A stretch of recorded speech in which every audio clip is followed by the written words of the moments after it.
Marianne Feiter, ik heb een hint gekregen dat ik hier toch eens een keer in mijn eentje op pad langs moest komen. Want jullie hebben een schitterende pluktuin. Maar kun je eventjes iets over jezelf vertellen, Marianne? Ja hoor, mijn naam is Marianne de Feiter en ik ben geboren in Oostburg. Ik heb 22 jaar in de Havenpolder in Draaibrug gewoond. En sinds 10 jaar woon ik hier samen met mijn man Erik en onze 2 zoons Yannick en Silvan. En we wonen hier heel graag. Ja, dat geloof ik. Het is een prachtige omgeving natuurlijk.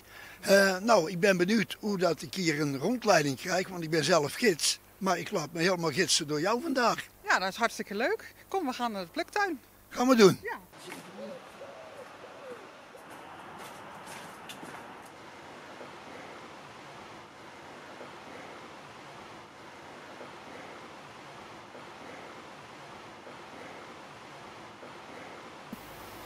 Marianne, ik zie hier een hele mooie naam, pluktuin. En hoe spreek je dat uit? Hof Giverny. En hoe kom je eigenlijk aan die naam? Want daar ben ik wel heel benieuwd naar. Ja, nou ja, we zochten een naam voor deze boerderij. Nou, dan ga je een beetje nadenken. Vroeger gingen we altijd op vakantie naar Frankrijk, ook om inspiratie op te doen, om een tuin in te gaan richten. En toen kwamen we eigenlijk toch vrijwel vaak uit bij het plaatsje Giverny in Normandië. En daar zijn de tuinen van Claude Monet. Die maakte daar hele mooie schilderijen. En toen dacht ik van, van Giverny kunnen we omdraaien naar Giverny. Want dat is ons motto eigenlijk. Niet zeven, maar vooral genieten.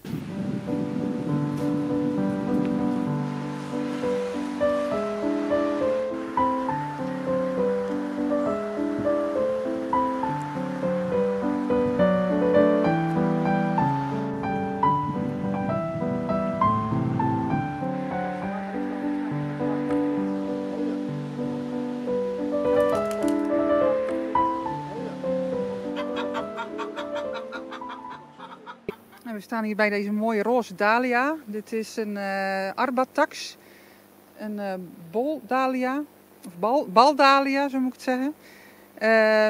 Kijk altijd eerst even of die wel vers genoeg is.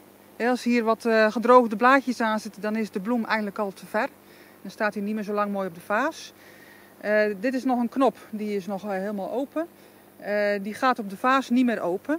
Maar dat is op zich niet zo heel erg. Dichte knoppen zijn ook wel decoratief. En dan ga ik kijken waar ik de dahlia het beste kan knippen. Sowieso belangrijk om wat bladparen te laten staan, zodat de plant heel blijft. Het geldt eigenlijk voor alle plukbloemen. Dat je dus niet het leven eruit knipt, zodat de plant dus nog weer verder nieuwe bloemen kan aanmaken. Zodat hij het eigenlijk heel de zomer mee kan. Dan haal ik alvast wat bloemblaadjes eraf. Want die mogen straks niet in het water terechtkomen, daar komen allemaal schimmels in. En dat is niet echt bevorderlijk voor het vaasleven. En deze gaat dus in het bandje. In het mandje.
Marianne, ik begrijp dat we nou het boeket gaan maken. Ja, En kleine toelichting liefst. ja, we gaan nu even alle stelen nalopen of alle onderste blaadjes eraf zijn.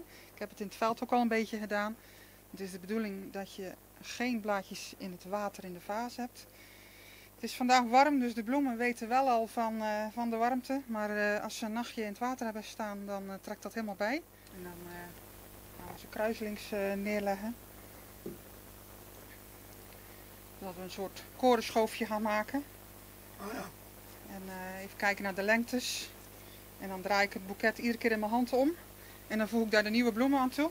En die leg ik er allemaal zo overdwars langs. Lage stelen komen aan de buitenkant. Ja, meestal schik ik eigenlijk gewoon een boeket op gevoel. Veldboeketten zijn meestal een beetje wilde boeketten. En niet zo gestyled zoals in de winkel waar alles mooi recht is.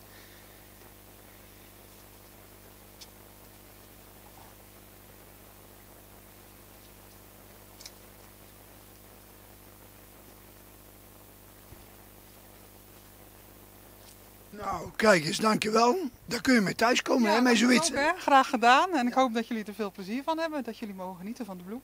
Ja, en beste kijkers, ik hoop het ook dat jullie ervan genieten. Gaat goed komen, denk ik. Dankjewel. Ja, graag gedaan.